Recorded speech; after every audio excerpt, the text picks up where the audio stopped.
Ok, iniciamos.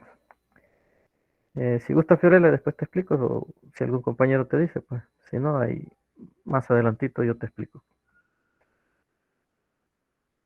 Vamos a iniciar la parte de termodinámica y quiero que veamos acá, les hice una presentación.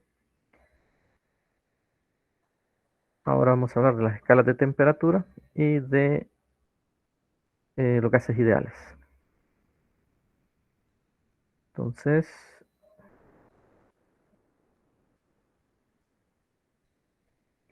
¿cuáles son las escalas de temperatura que conocemos? Pues tenemos la escala a la que estamos acostumbrados, los grados Celsius, también conocida como centígrados. Eh, la escala termodinámica, a nivel científico, es la que tendríamos que utilizar, es Kelvin, y la que ocupan los norteamericanos, los gringos y los británicos, que son los grados Fahrenheit.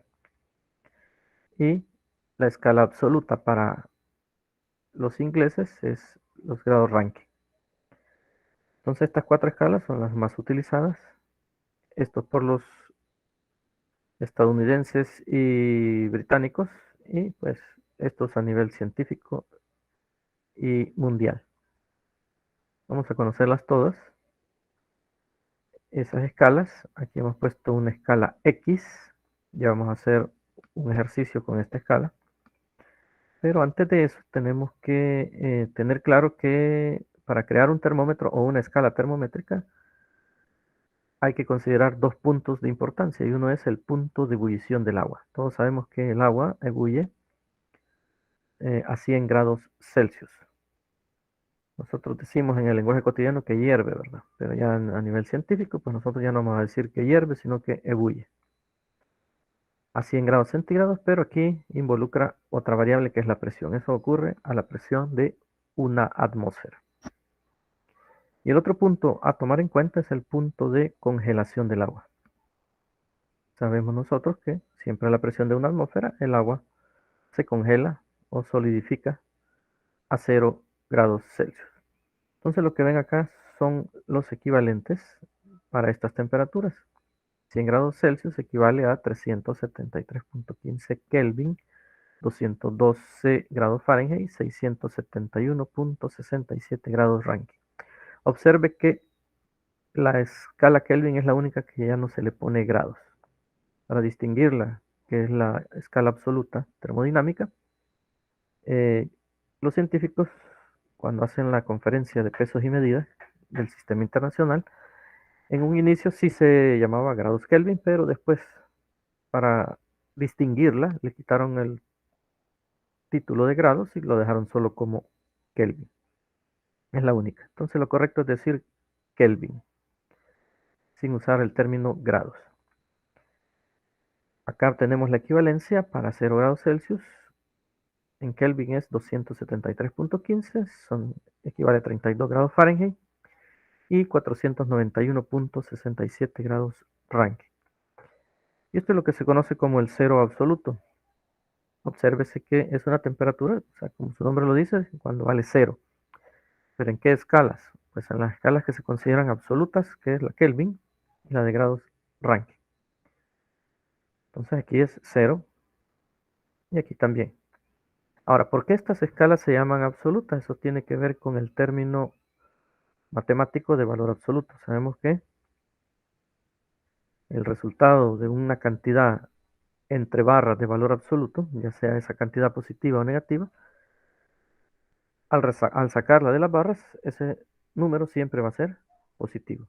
Entonces quiere decir que en la escala Kelvin y en la escala de grados Rankine, todas las temperaturas son positivas. Por eso se llaman absolutas.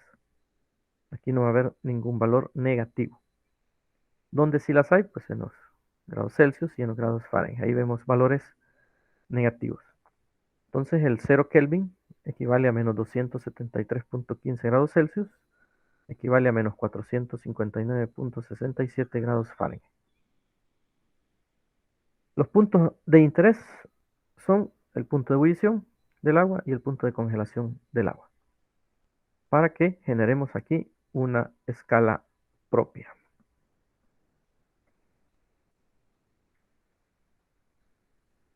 Bien. ¿Alguna pregunta de lo que acabo de decir?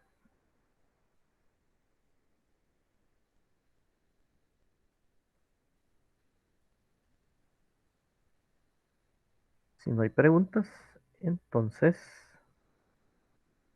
necesito un voluntario del sexo masculino o femenino, como ustedes quieran.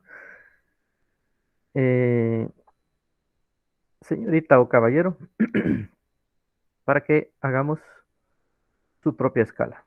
Lo único que me va a decir a mí es la información que quiere que tenga su escala. La escala la voy a hacer yo. Entonces, quien se ofrece y si no, pues usted puede sugerir a alguien. Vaya, Samuel, gracias. Ok, entonces le vamos a llamar a esa escala los grados Samuel. Ya no van a ser los grados X, sino que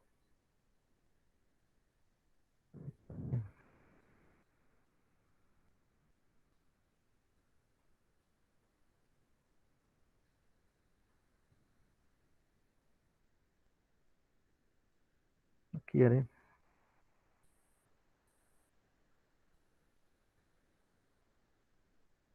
Es por el tamaño, Inge. Si gusta, lo hace un poquitito más ancho. Cree, perdón. Sí. Es que ahí se me va para arriba, ¿verdad? No puede verlo un Ah, ahí poquito para está, sí, arriba. sí, ok, gracias. Vaya, estos van a ser los grados Samuel. Vaya, Samuel. Entonces necesito... Ah, pero antes de eso, antes que sigamos, Samuel, se me olvidaba algo. Observemos acá cuántas divisiones tiene cada una de estas escalas. No No me sé qué vas se a escucha, es entender alguien ese que esté tradición toda estornudando la o qué. mañana por no hacerme caso.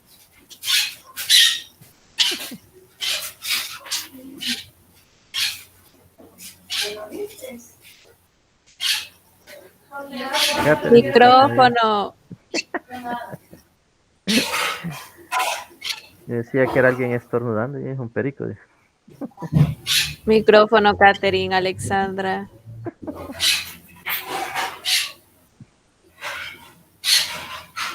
Catherine, ni está ahí la Catherine. Ya.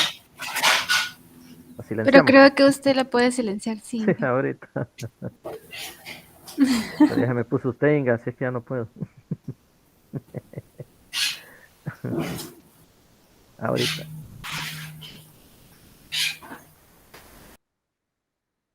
Va, la callamos a la Catherine. Pobre Catherine. Ni cuenta se ha dado. Volvamos a esto, pues. Lo que les quería decir es el número de divisiones que tiene cada escala. Como hallamos el número de divisiones, pues restamos el valor del punto de ebullición menos el punto de congelación. Entonces, si restamos 100 menos 0, pues vamos a ver que aquí hay 100 divisiones. Si restamos 373.15 menos 273.15, ¿cuánto hay ahí? En divisiones. También hay 100, ¿verdad? Voy a escribirlo acá. A ver si me escribe aquí. Sí. No, no me escribe. Bueno.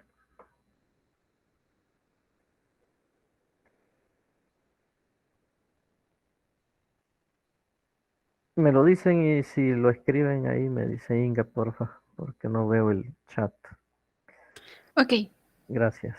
Vale, entonces aquí dijimos 100 divisiones. Aquí también nos dijeron 100.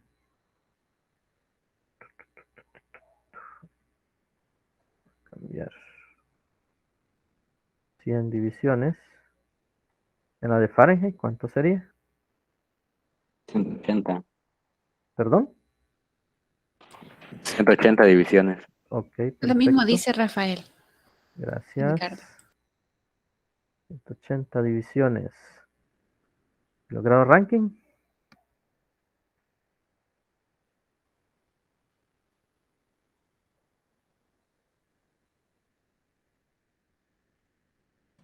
Por 180 igual. Ok, gracias. 180 divisiones. Muy amable. Para los que se perdieron, ¿cómo se obtiene esto? Pues restando, repito, el punto de ebullición del agua menos el punto de congelación. 373.15 menos 273.15 nos da 100. Y aquí restando 212 menos 32, 180. Y restando 671.67 menos 491.67 da 180 divisiones. Ahí está la cosa. Entonces, ya teniendo eso, estas dos tienen 100 divisiones, esta tiene 180. Ahora sí podemos continuar. Samuel, ¿qué valor le querés poner? ¿Qué número ha logrado Samuel en el punto de ebullición del agua? 315. 315, ok, 315. ¿Cuántas divisiones le vas a dar a tu escala? 100 divisiones. ¿Perdón? 100 divisiones. 100, igual que la Celsius y la Kelvin. Va. O sea, tú le puedes dar el número que quieras, no necesariamente tiene que ser 100 o 180 como las anteriores. Pero tú dijiste 100, entonces si dijiste 100, ¿cuánto correspondería al punto de congelación del agua? 215. Muy bien, 215. Si restamos 315 menos 215, obtenemos 100 divisiones. Bien, ¿y cuánto sería aquí? Pues ahí ya lo tenemos que calcular para saber este valor. Pero ¿cómo lo vamos a calcular? Pues necesitamos las ecuaciones. Supongo que en los videos vieron esas ecuaciones. Supongo. Vamos a ver. Agregamos esta. Lo que se hace es restar el valor de congelación, de ebullición, perdón.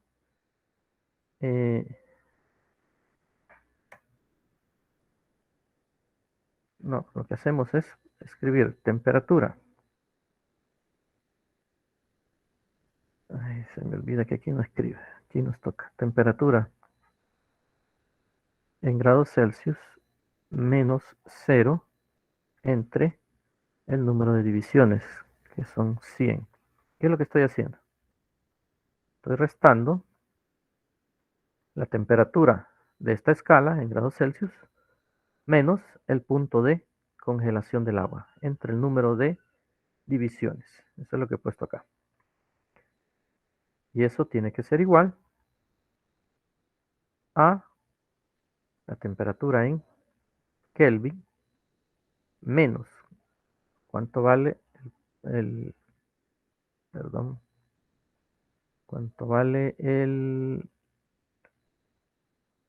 punto de congelación, 273.15. Entonces, menos 273.15 entre el número de divisiones, que son 100. Y esto tiene que ser igual a temperatura en grados Fahrenheit menos el punto de congelación, que es 32, menos 32 entre el número de divisiones, que es 180. Y esto tiene que ser igual a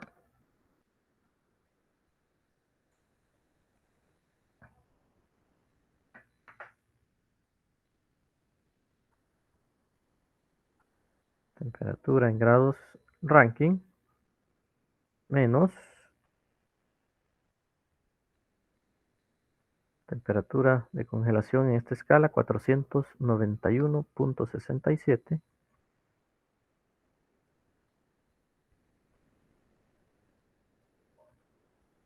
entre el número de divisiones 180 y esto tiene que ser igual a temperatura de los grados Samuel menos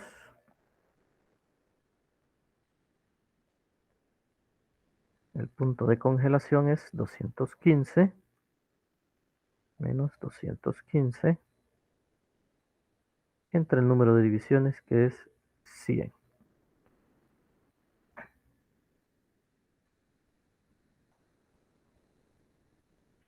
¿Se entiende eso?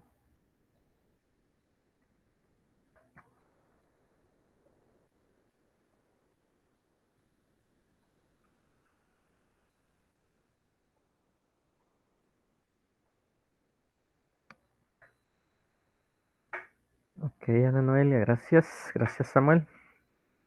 Gracias, Rafa. Bien, hecho eso, pues ahí tenemos las ecuaciones para hacer las conversiones que querramos. Lo único que, pues hacen una simplificación. Eso lo tienen que haber visto en la clase. Aquí.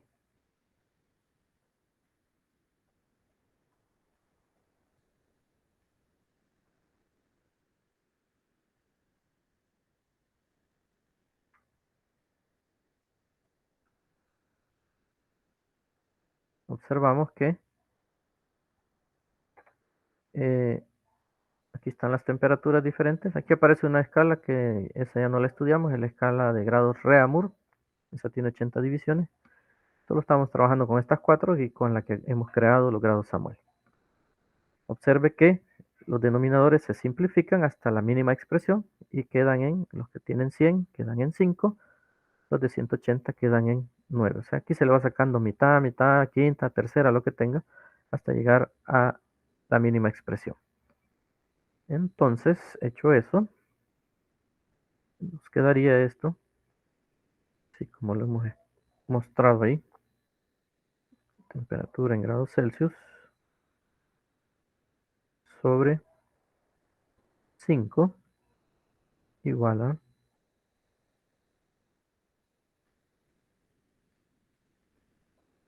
temperatura en Kelvin menos 273.15 sobre 9, no va, es sobre 5 siempre,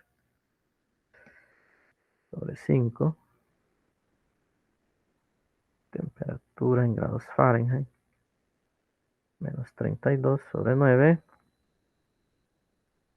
temperatura en grados Rankine, menos 491.67 sobre 9.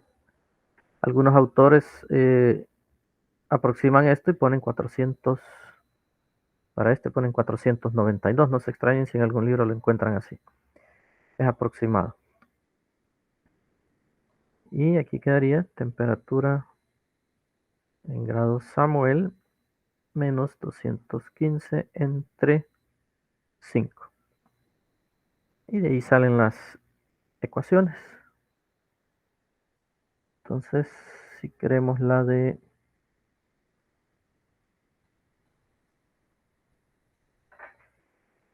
Celsius con Kelvin, pues solo igualamos y nos va a quedar así.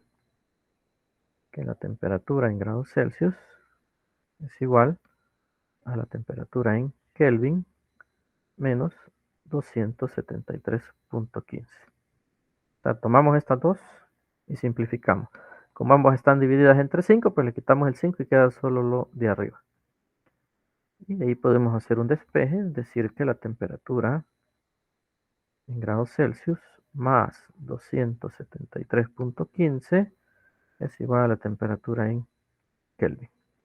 Y aquí tengo ya las dos ecuaciones para pasar de Kelvin a Celsius y aquí para pasar de Celsius a Kelvin. Lo mismo puedo hacer, tomo la de Celsius con la de Fahrenheit. Entonces sería temperatura grados Celsius sobre 5 igual a la temperatura en grados Fahrenheit menos 32 sobre 9. Si hago un despeje, la temperatura en grados Celsius sería 5 novenos, pasa el 5 a multiplicar allá arriba, y esto multiplicado por temperatura en grados Fahrenheit menos 32. Y ya tengo la ecuación para convertir de Fahrenheit a Celsius. Si quiero la otra, pues este 9 va a pasar a multiplicar al lado izquierdo, quedaría 9 quintos de temperatura en grados Celsius, todo esto más 32 igual a temperatura en grados Fahrenheit. Y aquí tengo ya otras dos ecuaciones para pasar de Fahrenheit a Celsius y para pasar de Celsius a Fahrenheit. Y así podríamos ir tomando los pares que querramos, Fahrenheit con Rankine, Kelvin con Fahrenheit, Kelvin con Rankine y cualquiera de estas con grados Samuel. Vamos a tomar la de Celsius con grados Samuel. Entonces sería temperatura en grados Celsius igual a temperatura en grados Samuel menos 215. Ambos están entre 5, pues no le pongo el 5 abajo. Entonces, temperatura en grados Celsius más 215 me daría la temperatura en grados Samuel. Y así sucesivamente. De ahí salen las ecuaciones. ¿Está claro esto que hemos hecho?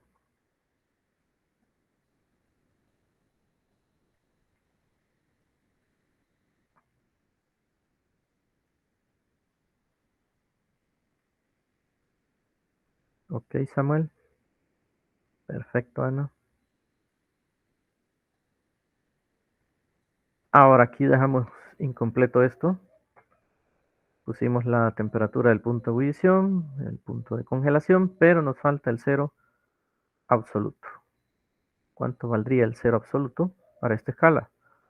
¿Qué tengo que hacer? Pues tomar cualquiera de estas, ya sea menos 273.15 y convertirlo, o sea, menos 273.15 grados Celsius, convertirlo a grados Samuel. O agarrar 0 Kelvin y convertirlo a grados Samuel.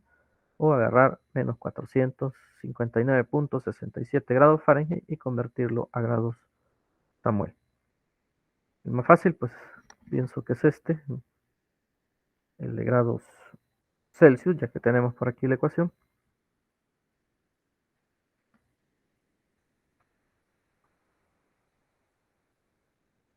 Vamos a ver, la temperatura en Celsius sería menos 273.15 más 215 igual a la temperatura en grados Samuel.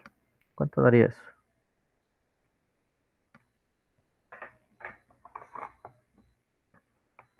Y puse 71 y es 73, va.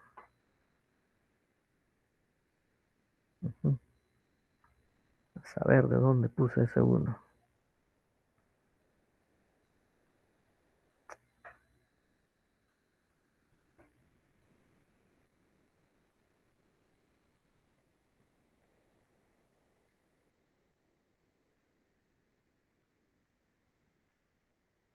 Así sería.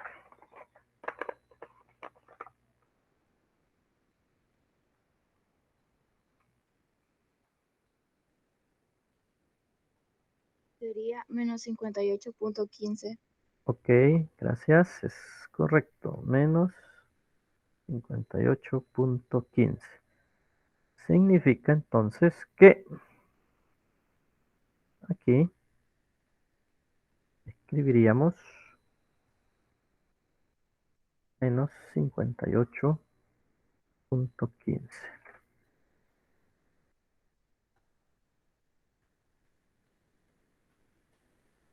Ahí está. Solo que vamos a poner bonito esto. Inge, ¿Sí? pero ese sería el cero absoluto basado en Celsius, ¿no? Ajá. Digamos, ya si quiero el cero absoluto basado en Fahrenheit, lo tengo que tomar con el ser absoluto de dicha medida, de dicha Correcto. escala, pues. Si querés lo hacemos con el menos, menos 459,67 dijimos, ¿verdad? Ajá, sí, ya lo había hecho yo, da menos 244,67. ¿El qué? El cero absoluto. Ajá, No, no puede ser. Entonces yo me equivoqué aquí. Espérame que este valor lo voy a corroborar. No, aquí está, menos 459,67.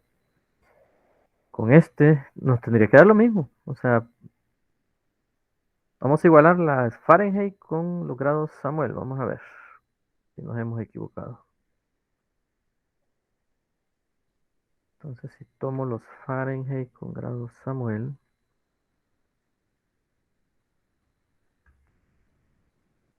sería tomar mal.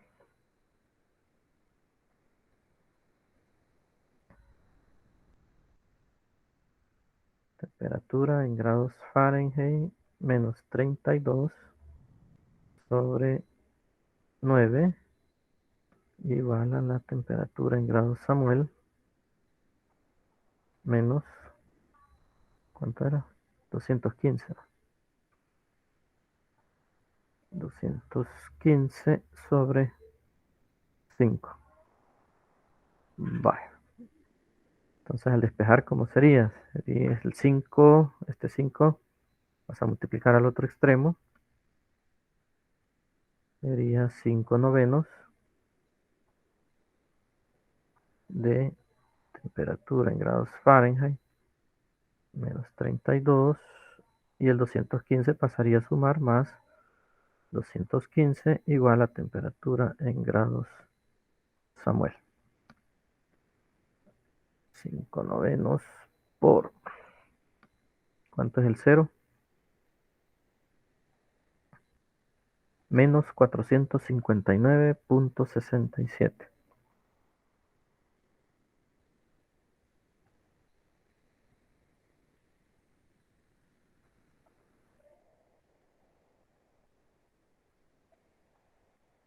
Así lo tenía Samuel. no, lo tenía como 9/5.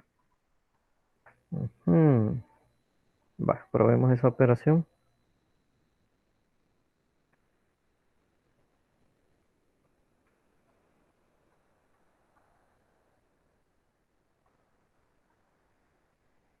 Aquí puede que nos dé, no, cabal, da menos 58,15 me da. ¿Les da eso a ustedes o no? Sí, da lo mismo. ¿Verdad que sí? Sí. Ahí está. ¿Qué es lo que hemos puesto acá? O sea, no debe de cambiar porque hemos establecido la igualdad. Todo esto hemos establecido la igualdad de todas las escalas. ¿Sí? Lo mismo sería si agarro los 0 Kelvin o los 0 grados Rankine, me tendría que dar el mismo valor de menos 58,15. ¿Vale? Aquí está hecha la escala para construir un termómetro que mida grados Samuel. Ya tiene él su propia escala. Entonces todos podemos hacer nuestra propia escala si queremos. Hay problemitas ahí en la guía que creo que les dan estos dos valores, no sé, no recuerdo bien. Es probable que les den el punto de ebullición, el punto de congelación, entonces en base a eso ustedes sacan el número de divisiones. Como repito, las divisiones ustedes deciden cuántas les quieren dar, si el problema no lo especifica. Ustedes les pueden dar las divisiones que quieran, pero si ya lo especifica el problema, pues a trabajar con esas divisiones. ¿Está clara esta situación?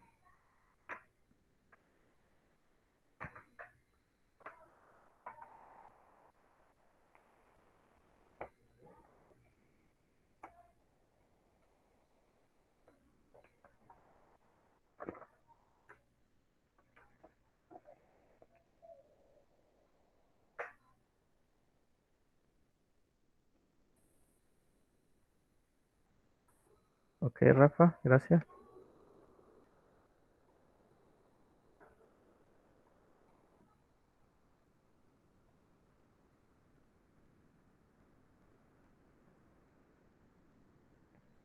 Ahora, otra cuestión muy importante que se da en algunos problemitas por aquí es hablar de los delta T.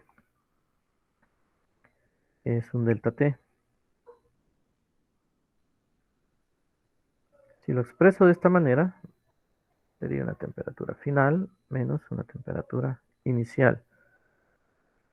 Y si lo pongo con T mayúscula, sería así. Siempre un valor final menos un valor inicial. Pero ¿en qué se diferencia la simbología minúscula o mayúscula?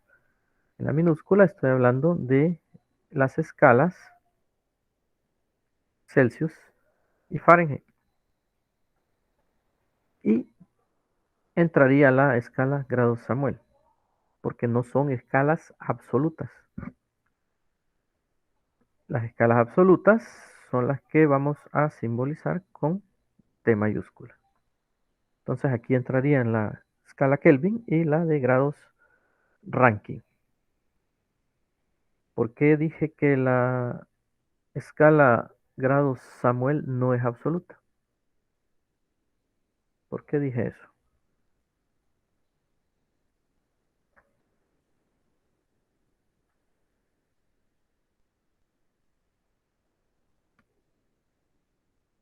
Porque la temperatura de congelación es negativa.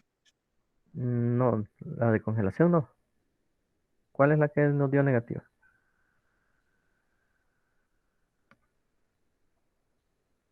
La de congelación fue 215. ¿Mm? El cero. Ah, el cero absoluto. El cero absoluto, ese, nos dio una temperatura negativa. Eliana, o sea, ahí tendrías que haberme especificado dónde no es cero. Eh, creo entender lo que tú dices, que aquí me tendría que haber dado cero, ¿verdad? Y sí, sería correcto, porque la temperatura más pequeña que incluso hasta ahorita ni en laboratorio han podido obtener es la del cero Kelvin. Han llegado a 0.01, pero el cero exacto no han podido llegar. Eso del estudio del cero absoluto lo van a ver en físico-farmacia, en tercer año. Hay en la físico-farmacia 1. Ahí les van a hablar de la tercera ley de la termodinámica, que tiene que ver con ese cero absoluto. Les van a hablar de entropía y otras cosas. Entonces, eso ya más adelante. Pero entiendo lo que me dijo Eliane, siempre digo Eliane y es Eliane, que aquí no nos dio cero. Aquí es cero, significa que para arriba todas las temperaturas son positivas. Y estaría correcto. Entonces, pero como hay una temperatura negativa aquí, eso hace ver que ya esta escala no es absoluta. Muy bien. Entonces, ¿a qué jugamos aquí? Si yo les digo que tengo un delta T de 10 grados Celsius, ¿cuánto sería este delta T en Kelvin? ¿Qué tenemos que hacer? Cuéntenme.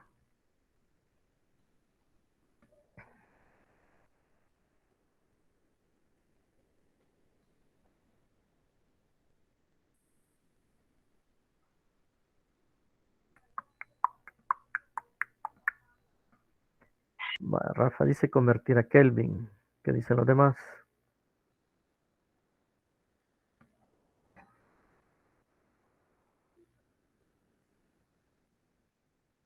¿Apoyan la moción de Rafa? ¿Están en contra de Rafa o no saben?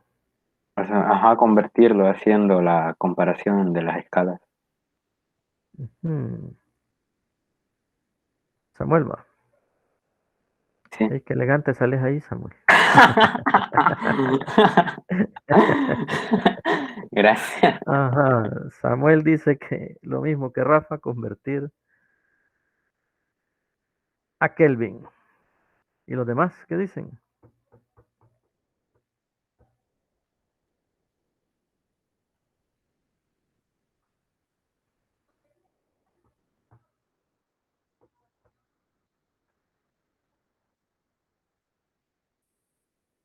Digan, no sé, pues, por ejemplo, les puse tres opciones. Apoyan a lo de Rafa, están en contra de Rafa o no saben. Digan algo, por favor. De aquí en adelante va a tener ponderación la participación.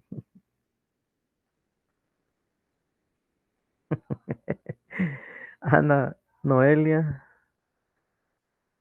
no es necesario pasar la calle, entonces, ¿qué hay que hacer, Ana? Y Pamela, ni sí ni no. Parcialmente. En la ciencia no existe parcial.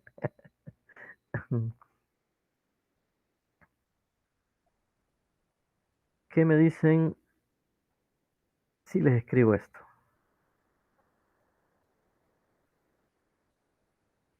Entonces, Clara Jocelyn está a favor de lo que dice Rafa y Samuel, convertirlo a Kelvin. Vamos a ver.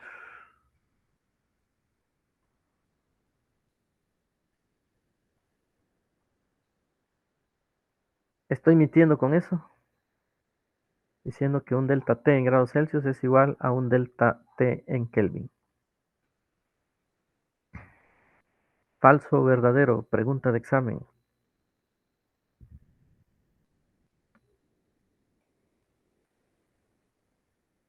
En base a lo que ustedes dicen, pues sería falso, ¿verdad?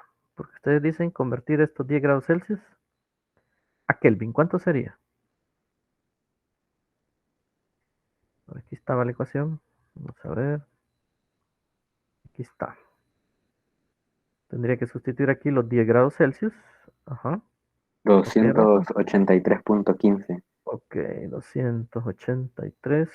83. Carlos, creo que se te fue ahí. Entonces ustedes dirían que esto sería, ok, 283.15 Kelvin. O sea que un delta T de 10 grados Celsius sería igual a un delta T de 283.15 Kelvin. Entonces, en base a su premisa, esto es falso, de acuerdo a lo que ustedes dicen. ¿Y qué tal si les demuestro que esto es verdadero? Aquí se los puse, que es un delta T. Es una resta de dos temperaturas. Vaya, hagamos esto.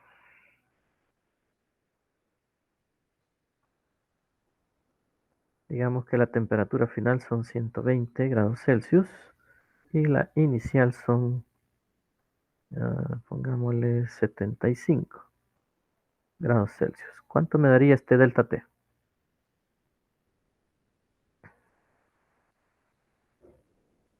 ¿120 menos 75? Ok, Samuel, 45 grados Celsius. Ese es el delta T. Ahora, ¿cómo sería esto en Kelvin? Si pasamos 120 grados Celsius a Kelvin, ¿cuánto es?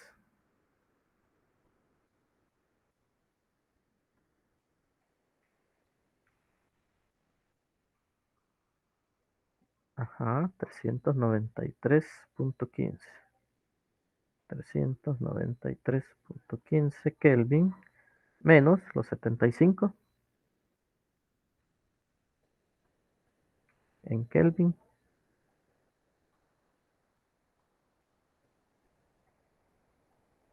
Ok, 348.15 Kelvin. Y hacemos esa resta.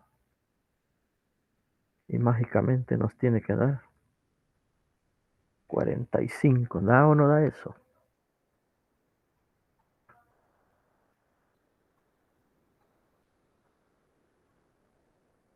Ok, Pamela.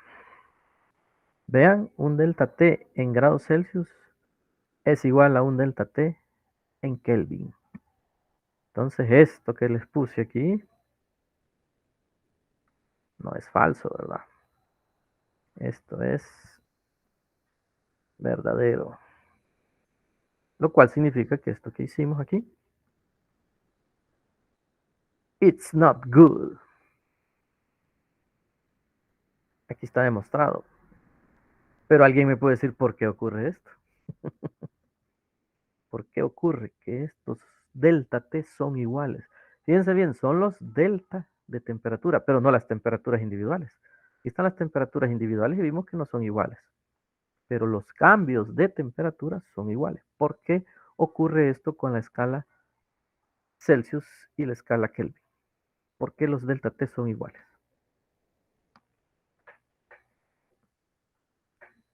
Y el truquito o la respuesta está en esto.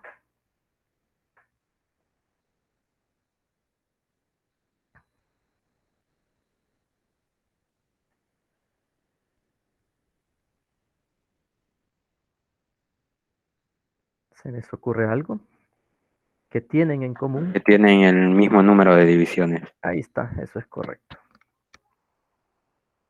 Eso es correctísimo, porque tienen el mismo número de divisiones. Entonces, ¿qué le podríamos agregar aquí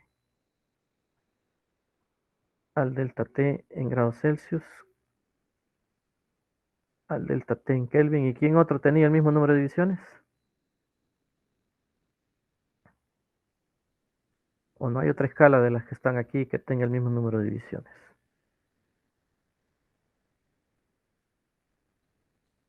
Exacto, Rafa, eso es.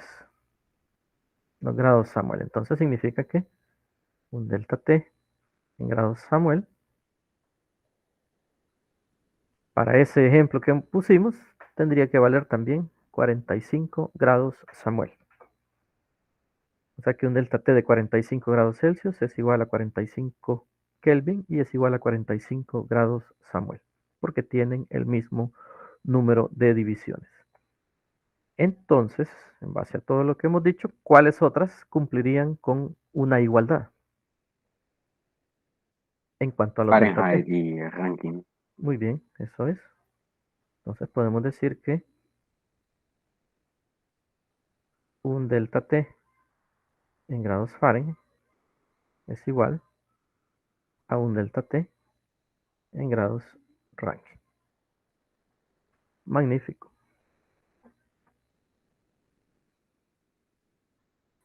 Ajá, cuando no tienen igual número de divisiones, Rafa, entonces significa que los delta T no van a ser iguales. Va a haber una pequeña diferencia entre ellos.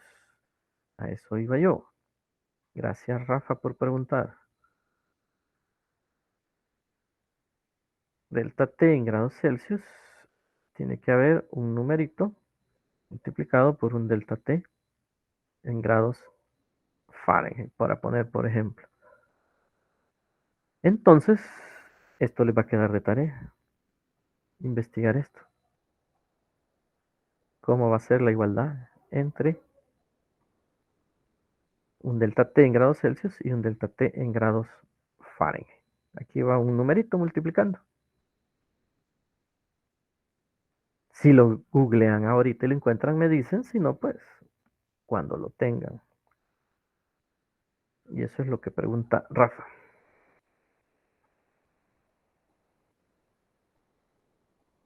Creo que hay un problemita por ahí. No estoy seguro, pero ¿qué preguntan eso?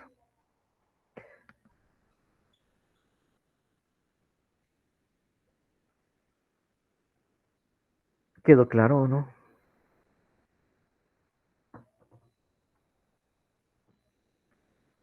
¿Dudas, preguntas?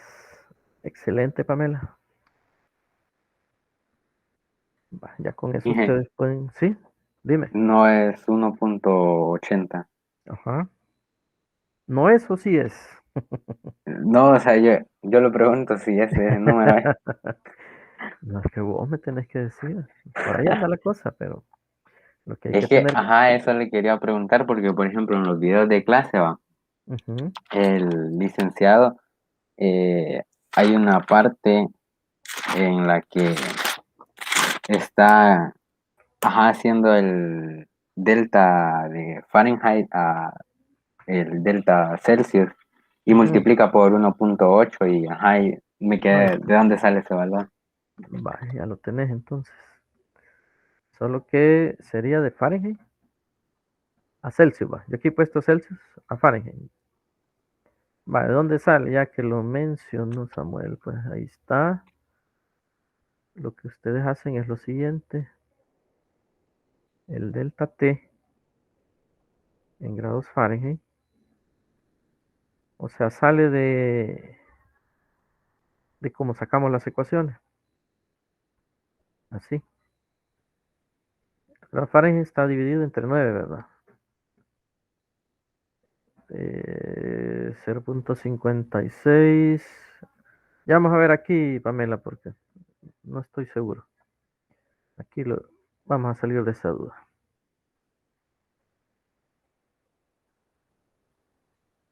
Está claro esto, ¿verdad? Esto es un delta en Fahrenheit dividido entre 9 y un delta en grados Celsius dividido entre 5. ¿De dónde salió eso? Pues de estas ecuaciones. Aquí vemos, esto es un delta, porque es temperatura en Celsius menos 0 entre 5 y temperatura en grados Fahrenheit menos 32 entre 9. Entonces arriba hay un delta y aquí también hay un delta. El delta de grados Celsius va dividido entre 5 y el delta de grados Fahrenheit entre 9, que es lo que estamos poniendo acá. Entonces, así como yo se los pedí, tengo que dejar solo el delta en grados Celsius. Entonces el 5 pasaría a multiplicar. Sería 5 novenos por el delta en grados Fahrenheit igual al delta en grados Celsius. ¿Cuánto es 5 entre 9? No sé si es eso que había sacado tú, Pamela. Ese es, Pamela. Ok. Aproximado, ¿verdad? 0.56. Si lo queremos dejar exacto, pues dejémoslo así con el 5 novenos.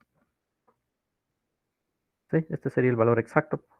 Ya aproximado es el que nos ha dado Pamela. Es correcto, Pamela. Lo que tú decías. Ahora, el que nos mencionó Samuel es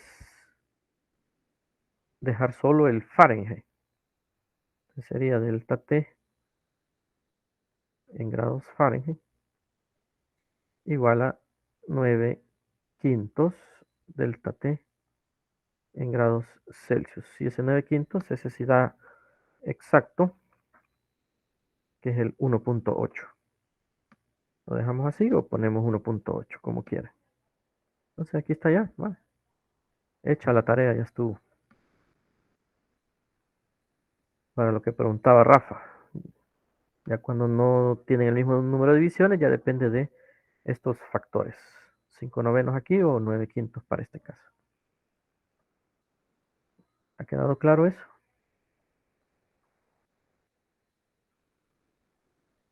Hay que tener cuidado y fijarse bien lo que nos preguntan en los examencitos. Si es una temperatura individual o es un delta T.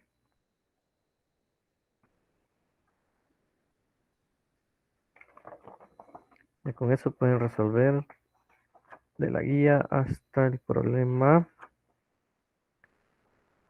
7. Del 1 al 7 son cuestiones de conversión.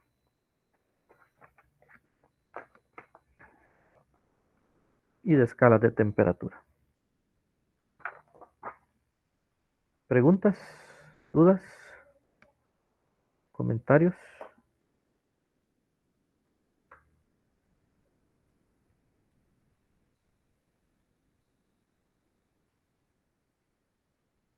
Ok, si no hay, pues entonces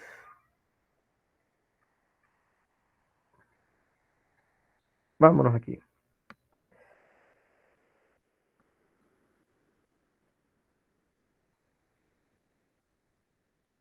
Dejemos las escalas de temperatura y vamos ahora a los gases ideales. Asumo, supongo, me imagino que esto lo vieron en química general ya o todavía no. ¿Me confirman, por favor? Ya hablaron de la ley de Boyle, la ley de Charles, Gay-Lussac, Avogadro en química. Ok, gracias, Rafa, Daisy, Darling. Va, ¿eso lo vieron en la general 1 o ahora en este ciclo, general 2? En la 1. Va. Entonces aquí tiene que ser, gracias, Darling y Daisy, tiene que ser como un repaso. Son las mismas ecuaciones que vieron ahí. Y tal vez el enfoque es un poco diferente, dado que a lo que ustedes le llaman allá la ley de Boyle, aquí le llamamos aparte de que es la ley de Boyle, lo analizamos como un proceso termodinámico. Y como ustedes saben, la ley de Boyle está cambiando la presión y el volumen de un gas, permaneciendo constante la temperatura. Entonces, eso, Samuel. Nosotros le vamos a llamar a un proceso isotérmico, a temperatura constante. Y así van a ir otro a volumen constante, otro a presión constante. Y por supuesto cuando están variando todas las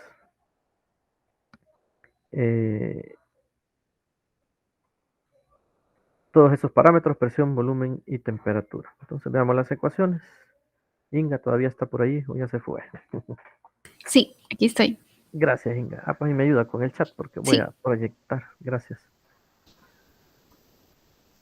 Vale, gases ideales. Ecuación de estado de un gas ideal, ¿verdad? Esta es la presión, este es el volumen, número de moles, la constante universal de los gases y la temperatura. Recuerden que para los gases, tanto la presión como la temperatura deben de ser absolutas. ¿Sí? Si nos dice algún problema la presión manométrica del gas, esa no la puedo sustituir aquí. Debo de convertir a absoluta esa presión y para eso pues tengo que sumarle la presión atmosférica. Recordemos, 101.325 pascal. Eso le tengo que sumar si me dice presión manométrica. Y cuando dice temperatura absoluta, pues se refiere a que debe de estar en escala Kelvin. Esa nada más. Estos son algunos valores de R. Este es el que más ocuparon en química, supongo, 0.082. Lo pueden trabajar así, sin el 0.6. Ahí queda al gusto de el cliente, ¿verdad? Las unidades son atmósfera, litro sobre mol Kelvin. Atmósfera para la presión, litro para el volumen, mol para la cantidad de sustancia y Kelvin para la temperatura. Este es el valor que nos da el sistema internacional, 8.3145 Joule sobre mol Kelvin. Para este caso la presión está en pascal, el volumen está en metros cúbicos. Eso es lo que no tenemos que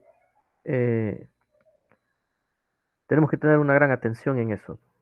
Presión en pascal, volumen en metros cúbicos, entonces la constante R en joules. Todas unidades del sistema internacional. Está este otro valor en calorías, o sea, este mismo 8.3145 convirtieron de joule a caloría. Y este es el valor obtenido, 1.99 calorías sobre mol Kelvin. ¿Cuál vamos a utilizar en los problemas de aquí y la primera ley de la termodinámica? Pues más que todo estas dos, las primeras dos. Ya sea que las presiones estén en atmósfera y volumen en litros o que trabajemos en el sistema internacional. Esta se utiliza para el concepto de entropía, que en este ciclo no lo vamos a ver. Ya lo verían en físico-farmacia. Ahora, el número de moles se sabe que es la masa del gas entre la masa molar. Pues la masa molar, pues ustedes la pueden calcular para cualquier gas. Necesitan la tabla periódica, hay que tenerla a la mano, ¿verdad? A menos que se puedan los pesos moleculares de cada uno de los elementos. Si ustedes los pueden de memoria, no hay problema, pero si no, pues hay que tener la tabla periódica para calcular estas masas molares. Y también el número de moles se puede encontrar como el número de moléculas entre el número de Avogadro. Este n sub 0 para nosotros es el número de Avogadro y usted ya lo conoce, que es 6.023 por 10 a la 23 moléculas por mol. Esto tienen que haberlo visto en un video, la constante de Boltzmann. Se puede encontrar como la constante universal de los gases entre el número de Avogadro. Y si se sustituye el R en la primera ecuación de estado, se puede escribir esa ecuación de estado como PV igual al número de moléculas por la constante de Boltzmann por la temperatura. Esta es otra forma de expresar la ecuación de los gases ideales, ecuación de estado de un gas ideal. ¿Y cuánto vale la constante de Boltzmann? Pues aquí está en unidades del sistema internacional, 1.380650 por 10 a la menos 23 Joule por Kelvin.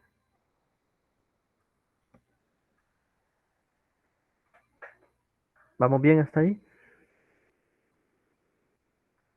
Hay que tener a la mano todas estas ecuaciones y constantes. A la hora del examen, estas constantes no se las van a dar. Las R, ni la constante de Boltzmann, ni el número de Avogadro. Usted tiene que tenerlas a la mano. Ahora vamos a... ¿Me puedo poner rápidamente la diapositiva anterior, por favor? Con gusto, con gusto. Vaya, ahí está. Me avisa, Samuel.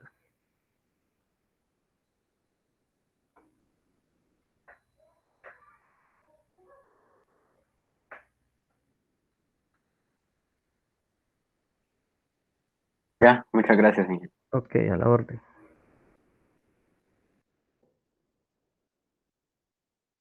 La ecuación es cuando todos los parámetros involucrados están cambiando, ¿verdad? Cambia la temperatura, cambia el volumen y cambia la presión. Esto para un gas ideal.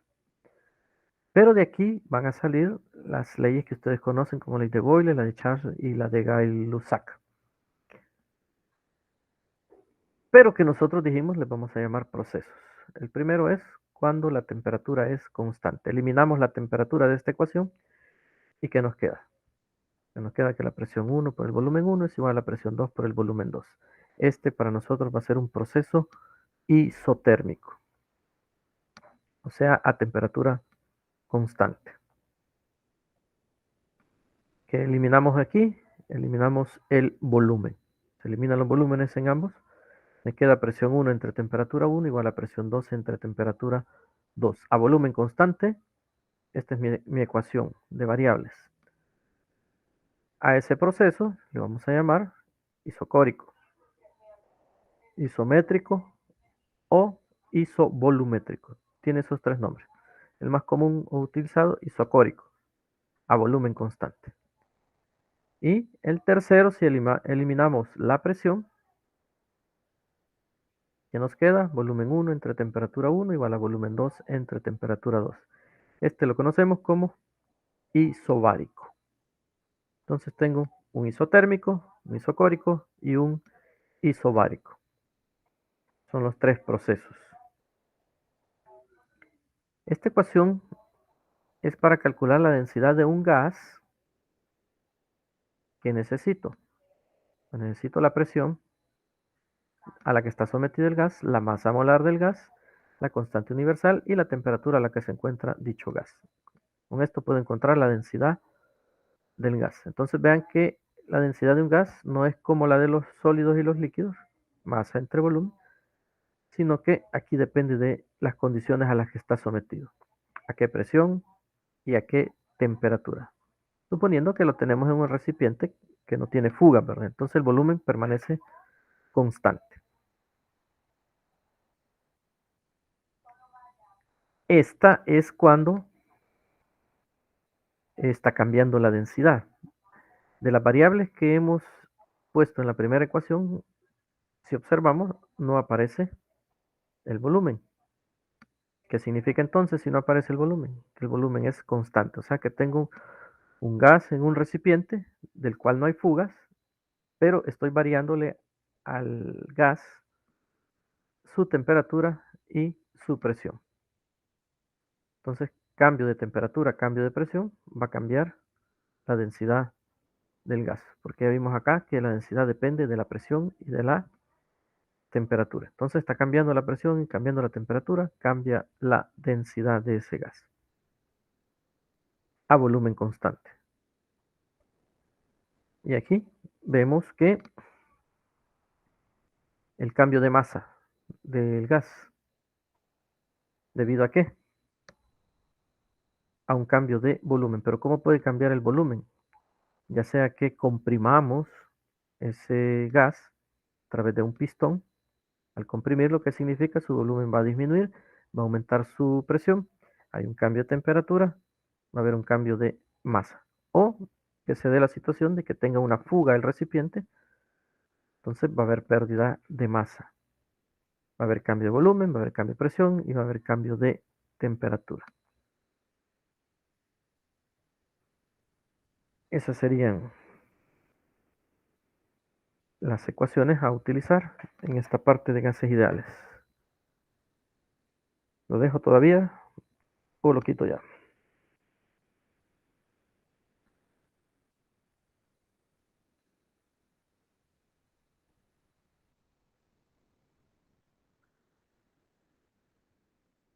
Hello, hello.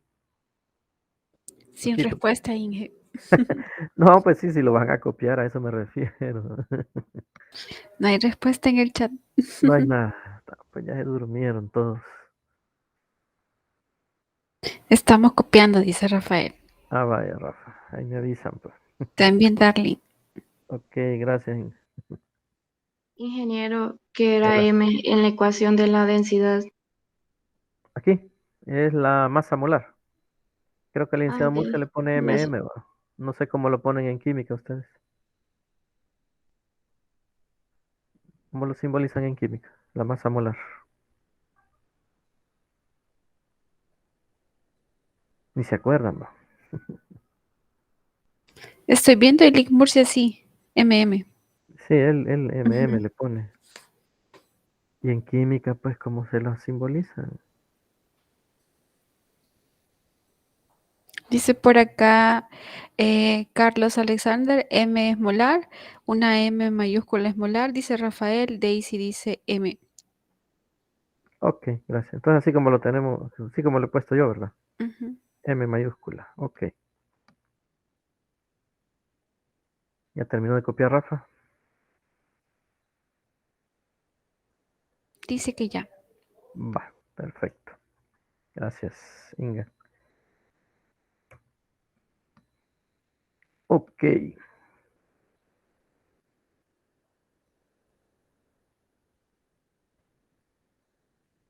Ah, ya.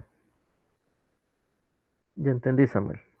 Sí, eso he visto yo, el mu que ocupamos para coeficiente de fricción, ¿verdad?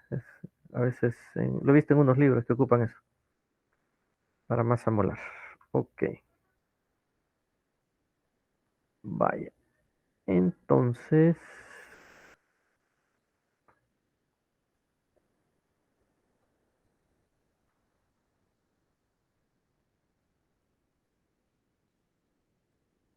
vamos a ver qué ejemplos hay aquí.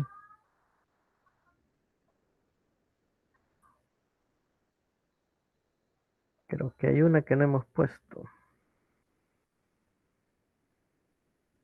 Esto es bien importante que quiero que lo analicemos.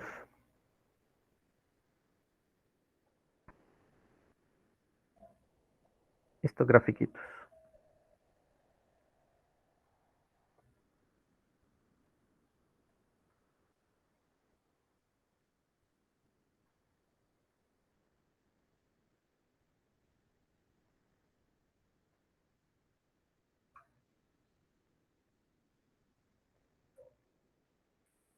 Este gráfico que ven acá, ya cuando entremos a la primera ley de la termodinámica, vamos a analizar estos procesos.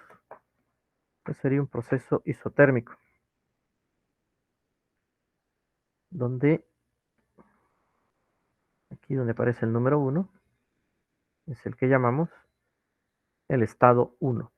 Un estado se describe con las variables presión, volumen y temperatura, manteniendo constante el número de moles. Entonces el estado 1, es el que vemos aquí, tiene un volumen 1, una presión 1 y una temperatura 1. Y a través de este proceso, o sea, todos estos puntos de esta curva, se supone, son a la misma temperatura. A esa curva se le conoce como isoterma. El proceso es isotérmico, pero la curva es una isoterma. Y a través de ese proceso isotérmico llegamos al estado 2.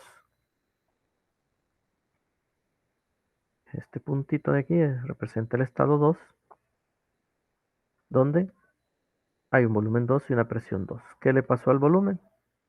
Al pasar del estado 1 al estado 2, pues aumentó de B1 a B2. ¿Y qué le pasó a la presión? Disminuyó de la presión 1 al valor presión 2. Este proceso isotérmico el cual representa esta curva, para que se cumplan las ecuaciones que hemos visto, esta de presión 1, volumen 1 igual a presión 2, volumen 2, debe de ser un proceso cuasi estático. ¿Qué significa eso? Cuasi estático significa que casi está en reposo, pero realmente no, se va moviendo muy lentamente.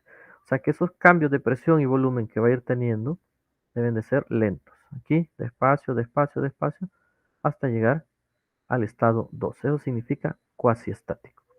Entonces, este es el gráfico que nos representa un proceso isotérmico en un diagrama presión contra volumen. Ese es el isotérmico, que es la ley de Boyle. Ahora aquí están las de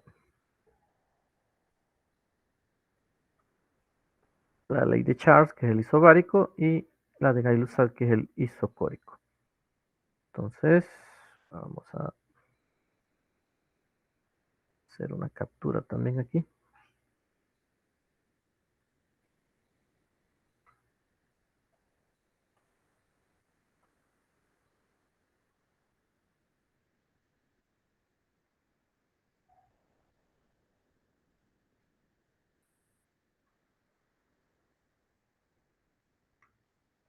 Observemos este, siempre un diagrama presión contra volumen, pero que permanece constante. Aquí nos dice la presión. Presión 1 igual presión 2. Entonces, vamos a pasar del estado 1, que es aquí, al estado 2. En el estado 1 tengo un volumen 1, en el estado 2 tengo un volumen 2, pero en el estado 1 y en el estado 2 tengo la misma presión. Entonces, ¿qué cambió? Pues la temperatura. Observe, ¿cómo dije que se llamaban estas curvas? Isoterma. Isoterma, muy bien. Esta es la isoterma cuyo valor es T1. ¿Qué significa? Que en cualquier punto de esta curva la temperatura es T1. Y en cualquier punto de esta otra curva, que es la isoterma T2. Fíjense bien en algo muy importante. A medida que las isotermas, o sea que aquí pasan varias curvas. Y si yo dibujara, y si las dibujara bien, ¿verdad? Aquí iría otra curva, iría otra, y hay un número infinito de curvas en todo esto. Quiere decir que todas estas representan otra temperatura. Y a medida que me voy alejando de los ejes de presión y volumen, o sea, me voy moviendo en esta dirección. No sé si alcanzan a ver que se mueve la flechita. Quizás hago un dibujito así. Esto nada que ver con el diagrama, solo indicarles la dirección. Cuando se van en esa dirección estas isotermas, eso significa que la temperatura que está más alejada de los ejes presión-volumen es mayor. O sea que a medida que me alejo, va siendo mayor la temperatura. Dicho eso, les pregunto, ¿cuál es la temperatura mayor? ¿La T1 o la T2? T1. T1, seguro. ¿Qué acabo de decir? O sea, que Me se va voy alejando o es la mayor. acercando. No, o sea, me voy alejando de los ejes presión-volumen. Es lo que Ah, puse con esta flecha. Si me alejo, ¿qué significa? Que va aumentando la temperatura. T2. Entonces, con lo que nos dice Carlos, ¿verdad? Es la temperatura 2. Está más alejada de los ejes que la temperatura 1. Entonces, la temperatura va aumentando a medida que me alejo de los ejes. T2 es mayor que T1. Voy a borrar esto. Dije que iba a borrar. Vamos a ver. Para que no nos confundamos.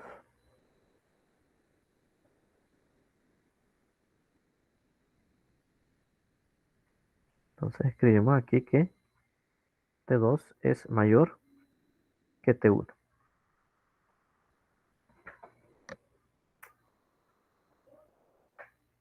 Algo que se me olvidó aquí, como voy a pasar del estado 1 al estado 2, y ha habido un aumento de volumen, se dice que es una expansión isotérmica. Expansión isotérmica. Ahora, si voy de 2 a 1, que sería el proceso inverso, como son procesos ideales, cuasi estáticos, puedo convertirlo en reversible. Reversible significa, me regreso del estado 2 al estado 1, siempre por una isoterma. Entonces, ¿qué pasa al pasar de 2 a 1? El volumen disminuye. Entonces ahí se convertiría en una compresión isotérmica. Tengo una expansión si voy de 1 a 2 y una compresión si voy de 2 a 1. ¿Cómo sería aquí entonces? De 1 a 2 sería una expansión isobárica, ¿verdad? Y de 2 a 1, una compresión isobárica.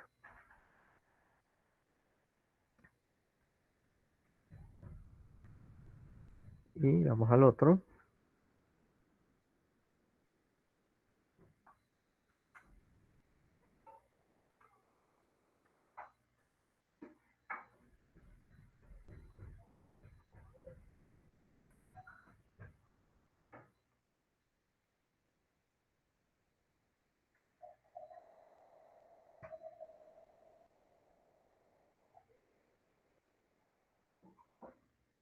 Bien, ¿qué tenemos aquí? Vamos del estado 1, que es este, al estado 2, que es este.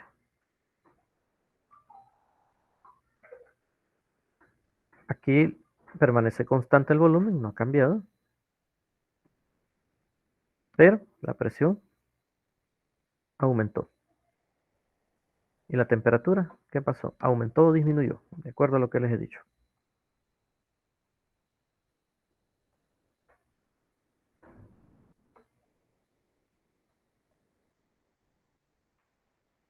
Ok, Samuel. La temperatura aumenta, ¿verdad? Que T2 es mayor que T1. Y si viniéramos en el proceso inverso, de 2 a 1, ¿qué pasaría con la temperatura? Ok, Carlos, eso es. Va a disminuir, ¿verdad? Perfecto, Rafa. Disminuye la temperatura y también disminuye la presión. Esos son los 3 procesos a estudiar. Este sería el isocórico. Isocórico, para que vean el... ¿Se entendió, Sama? Sí, no hay problema. La forma del gráfico que representa cada proceso en un diagrama presión contra volumen. Así los veríamos. Entonces, no olviden que cada una de estas curvas se llaman isotermas. Y el proceso es isotérmico. Y que cada uno de esos procesos son cuasi estáticos.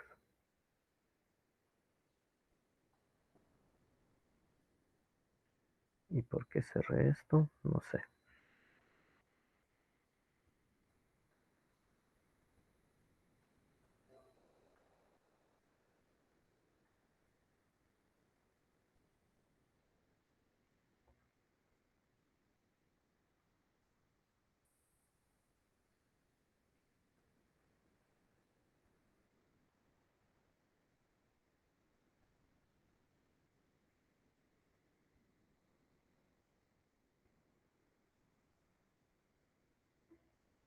Este es el que creo que no pusimos en las diapositivas. La ley de Avogadro. Y vamos a ver. Es un proceso, dice, a presión y temperatura constante. Es isobárico e isotérmico a la vez. El volumen de cualquier gas es proporcional al número de moles presente, de tal modo que, entonces, aquí se mantiene constante la presión y la temperatura, está cambiando nada más el volumen y el número de moles. Y estaría esta ecuación, que el volumen inicial entre el número de moles iniciales sería igual al volumen final entre el número de moles finales. Hay cambio de volumen.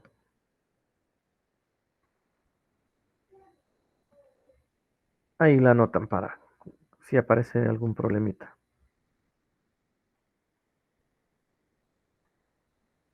Entonces me gustaría hacer un ejemplo de estos.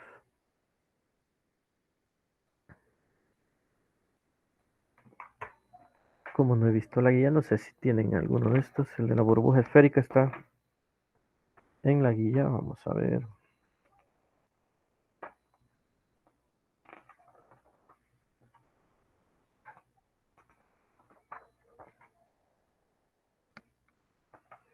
Ni por cerca. Hagamos este entonces.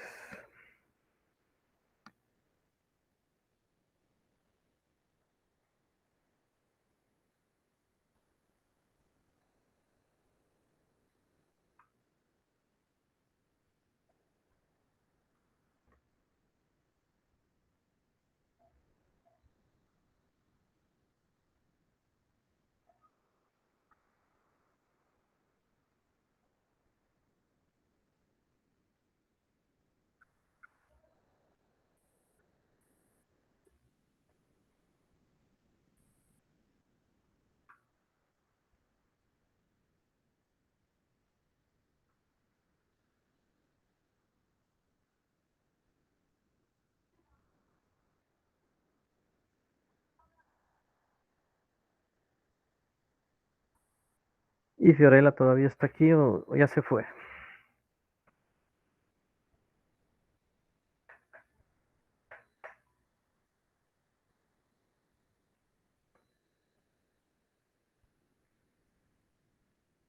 Se fue Fiorella. Va. Yo le iba a explicar, pero ya se fue. Bien, veamos este ejemplo. Habla de una burbuja esférica que se eleva desde el fondo de un lago, cuya temperatura es de 7 grados Celsius en dicho fondo y de 27 grados Celsius en la superficie. Aquí hay una diferencia de temperaturas entre el fondo y la superficie.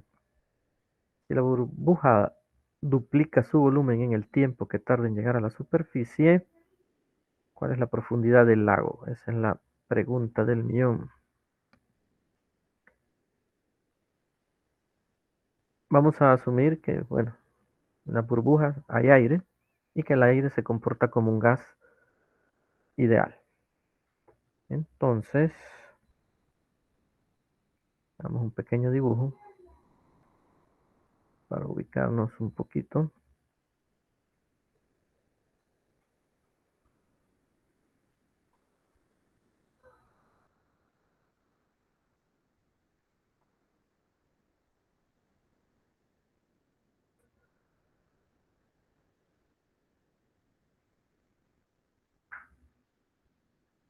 Imaginemos que ese es el fondo del lago. Aquí está la burbujita, digamos. Pero esa burbuja va a empezar a ascender. Y cuando llegue a la superficie, pues se supone que ha aumentado su volumen, se duplica su volumen. Entonces vamos a hablar de un estado 1, que es en el fondo, y un estado 2, que es en la superficie. Y pues hay una altura o profundidad del lago. Y eso es lo que necesitamos saber, cuánto vale esa profundidad.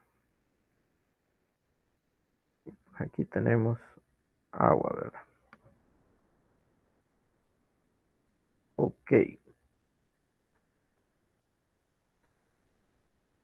¿Qué conozco en 1? Pues en 1 necesito saber cuánto vale la presión.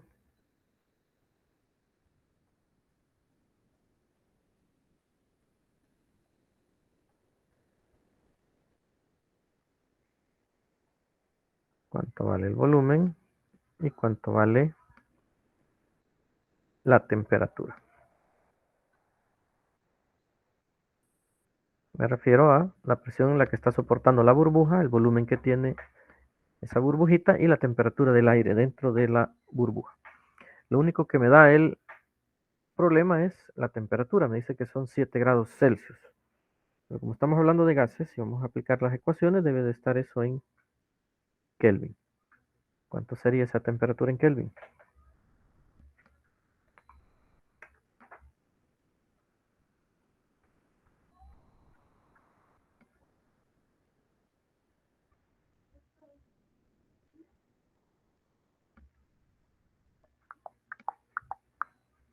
Gracias, Samuel. 280.15 Kelvin.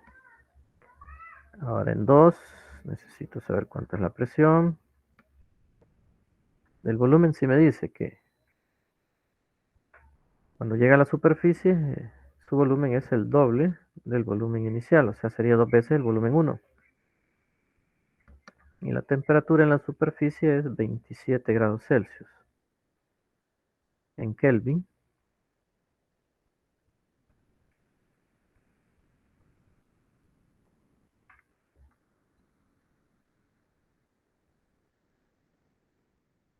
a mí me da... Ok, Eliane, sí, y Samuel, muy bien. 300.15 Kelvin. Ahí está. Uy, ahí no era. Es aquí. Borremos eso. Vaya. 300.15. Ahora, en el punto 2, ¿qué presión está actuando? Aquí ya tiene que ver un poco con lo que vimos en fluidos. ¿Qué presión actúa en la superficie del agua? Que es hasta donde llegó. Ok, Rafa. ¿Cuánto vale, Rafa? En Pascal, por favor.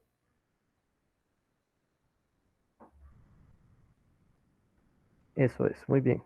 Gracias, Rafa y Samuel. 101.325. Excelente. 101.325 Pascal. Ahí está. ¿Cómo sería la presión en 1? En el fondo. ¿Qué presión está soportando la burbuja en el fondo? Y recuerden, las presiones deben de ser absolutas.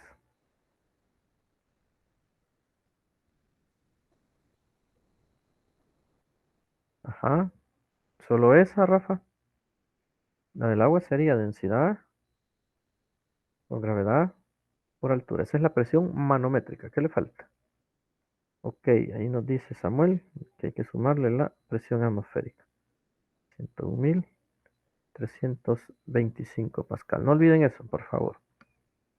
Las presiones deben de ser absolutas, entonces sumamos la presión manométrica, que es la que nos dijo Rafa, densidad por gravedad por altura, más la presión atmosférica, así como nos lo planteó Samuel. Y ahí está. Entonces, ¿qué ecuación utilizo acá ya de los gases? ¿Hay variación en la presión? Sí. No son iguales, ¿verdad? ¿Hay variación en el volumen? También, no son iguales. ¿Hay variación en la temperatura? También, no son iguales. Varían presión, volumen y temperatura. Entonces, la ecuacióncita sería ecuación general de los gases. Así.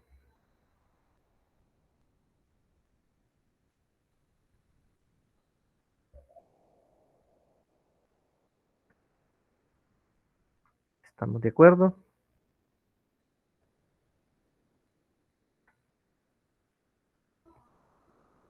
Y si observan, en la presión 1 va a aparecer la incógnita, que es la altura. Eso es lo que andamos buscando, la profundidad de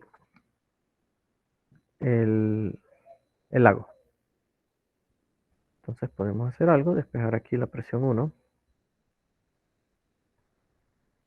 Sería temperatura 1 por presión 2 por volumen 2 entre volumen 1 por temperatura 2.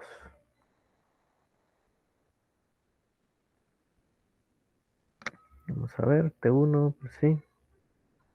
Ok, ahí estamos. Sustituimos lo que conozcamos. Más la temperatura 1, 280.15. Voy a omitir las unidades porque ya sé que todo está en el sistema internacional. La presión 2 es la atmosférica, 101.325. El volumen 2, del volumen 2 me dice que es 2 veces el volumen 1. Eso escribo aquí. 2 veces el volumen 1. Y abajo escribo volumen 1 por temperatura 2 temperatura 2 es 300.15.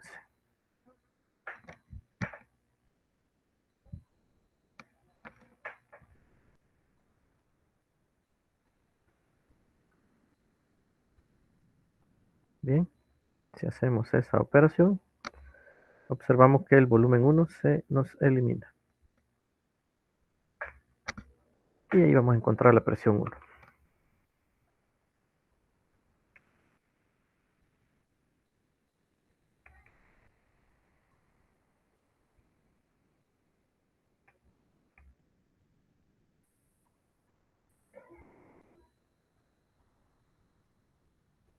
Me da este valor.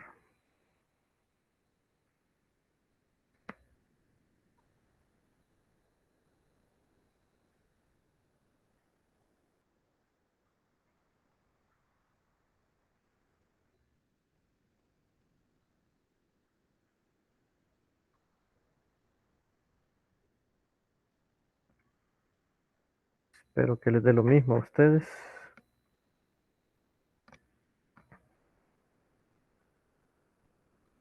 Gracias, Pamela. Bien, ya teniendo esa presión, pues lo vamos a sustituir aquí. Ok, Samuel. Dijimos que la presión 1 es densidad por gravedad por altura.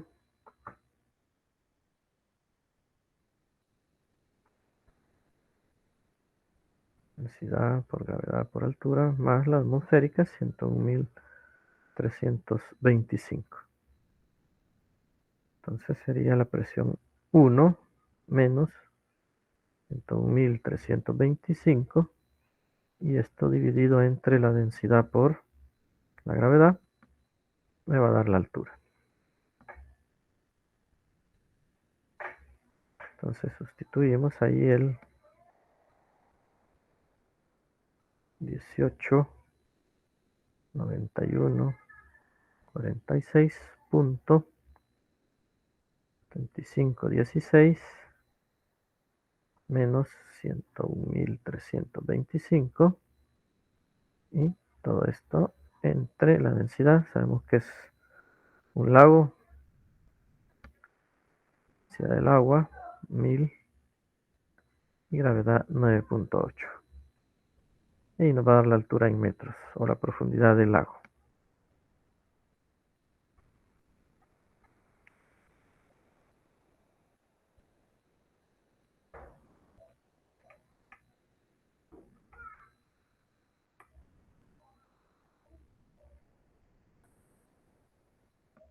A mí me resulta 8.96 metros. Esa es la profundidad de ese lago.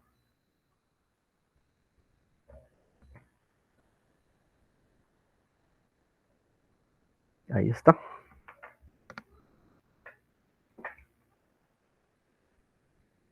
Para que vean que lo que hemos aprendido, pues, en fluidos siempre se va a necesitar por aquí, en algún momento. Las leyes de Newton, las energías potencial elástica, cinética, todo eso no se tiene que olvidar. Es un cúmulo de conocimientos que en algún momento se van a necesitar aquí.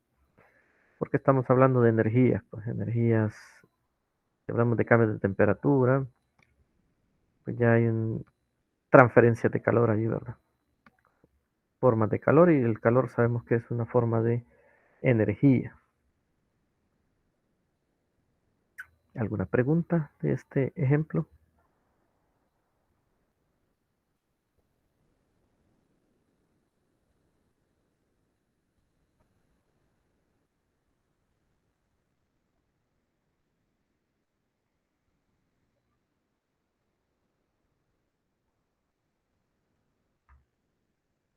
Inge, tengo una pregunta. Dime. ¿Por qué para el cálculo de la presión 1, por qué puso 2B1? No, ahí no fue para la presión. Oh, espérame, ya voy a solo. Ve. Ahorita vamos a ver. ¿Tú te refieres a aquí, en esta Sí, ecuación? sí. Vale, ahí lo que sustituí fue el volumen 2. la ecuación quedó así, temperatura 1 por presión 2 por volumen 2 entre volumen 1 por temperatura 2. Entonces lo que sustituí fue el volumen 2, que me decía, el problema dice, ¿verdad? Si la burbuja duplica su volumen en el tiempo que tarda en llegar a la superficie, quiere decir que cuando llega acá, el volumen de la burbuja va a ser el doble del que tenía aquí. Ahora, no nos dice cuánto es el volumen, pero nosotros le podemos poner un volumen, por decir algo, 5 centímetros cúbicos, por decir algo. Y por aquí, ¿cuánto serían 2 si se duplicó? Si aquí fueron 5 centímetros cúbicos, aquí serían 10, 10. ¿verdad? Duplicado. Entonces yo lo puse en general, que el volumen en 2 es 2 veces el volumen en 1. Entonces eso fue lo que sustituí por volumen 2. 2 veces el volumen 1. Y entonces se elimina el volumen 1 que está abajo, con el de arriba, y por eso quedó nada más el 2, el duplicado de volumen. Ah, No ok. sé si por ahí andaba la duda. Sí, sí, gracias. Ok, perfecto. ¿Alguien más?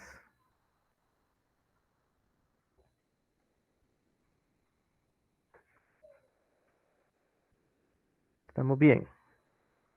Va, solo hacemos y ahí terminamos.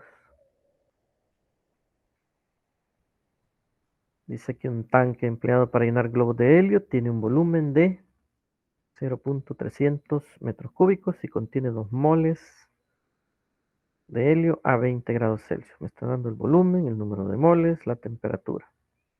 Suponga que el helio se comporta como un gas ideal. La pregunta es cuál es la energía cinética promedio por molécula. Ven lo que les decía aquí, todo lo que hemos aprendido hay que utilizar. Está hablando de energía cinética, pero aquí tenemos que aplicar una ecuación de la que no hemos hablado.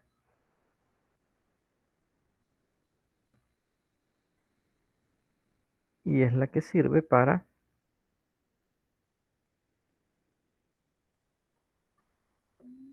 determinar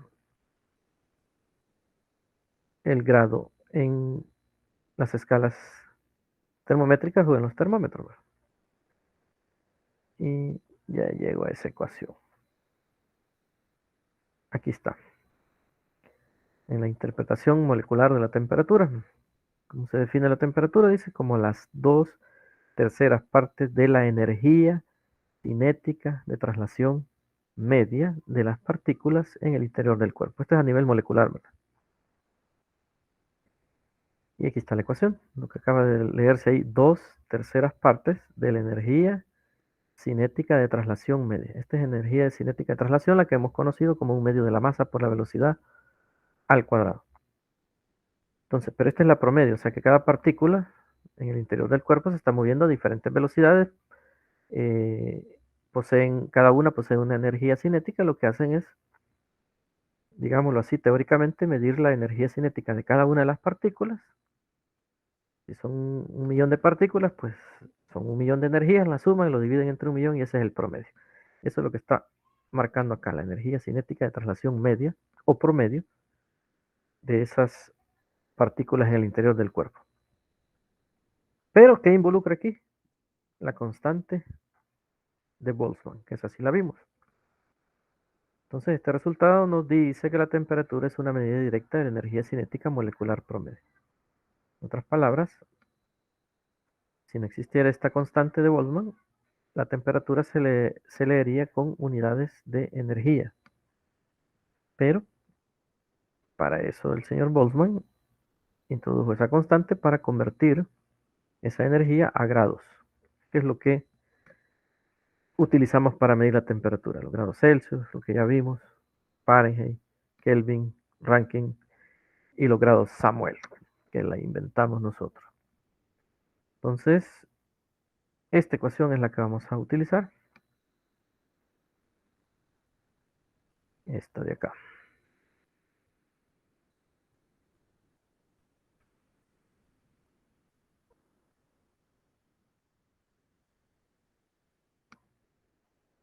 ¿Y qué nos está diciendo esta ecuación? Que la temperatura Sería 2 sobre 3 constante de Boltzmann por la energía cinética de traslación media o promedio. ¿Qué es todo esto, verdad? O sea que un medio de la masa por la velocidad al cuadrado con esta barrita encima es la energía cinética promedio por molécula. Y eso es lo que nos está pidiendo, esta energía cinética. Entonces solo la despejamos de aquí. Y sería 3 veces la constante de Boltzmann por la temperatura entre 2. Eso sería igual a la energía cinética de traslación media o promedio. Bien, ¿cuánto vale KB?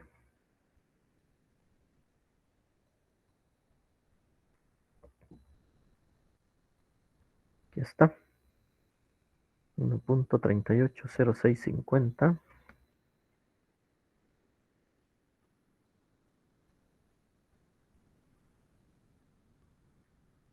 Joule por Kelvin multiplicado por la temperatura. ¿Cuánto pongo ahí en la temperatura?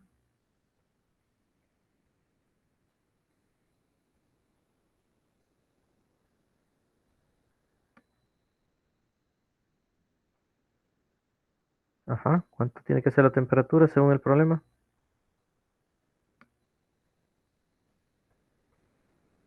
$293.15 Ok, gracias. ¿Qué? Kelvin. Ok, muy bien. 293.15 Kelvin. Ese es el cuidado, ¿verdad? Por eso les preguntaba. Aquí dice 20 grados Celsius, pero tenemos que pasarlo a Kelvin. Más 273. Muy bien. Bien, hacemos esa operación.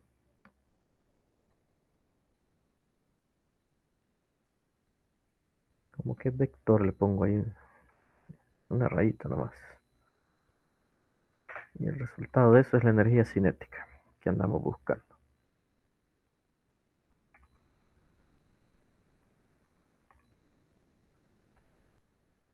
Pero aquí me faltó, ¿verdad? No me dicen. El por 10 a la menos 23 en la constante. Aquí le falta. Por 10 a la menos 23.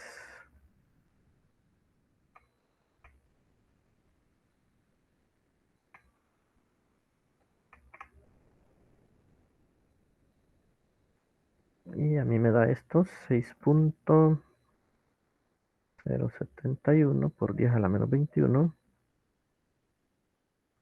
joules. Ahí está la respuesta, 6.07 por 10 a la menos 21. Y ahí está resuelto ese gran problema. Una ecuacióncita que no habíamos hablado, pero ahí está.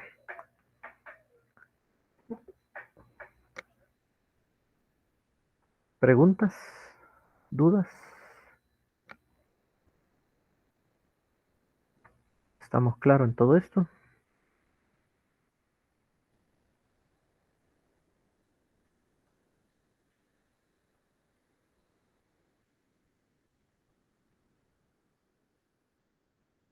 Bien, si no hay preguntas, pues vamos a terminar acá.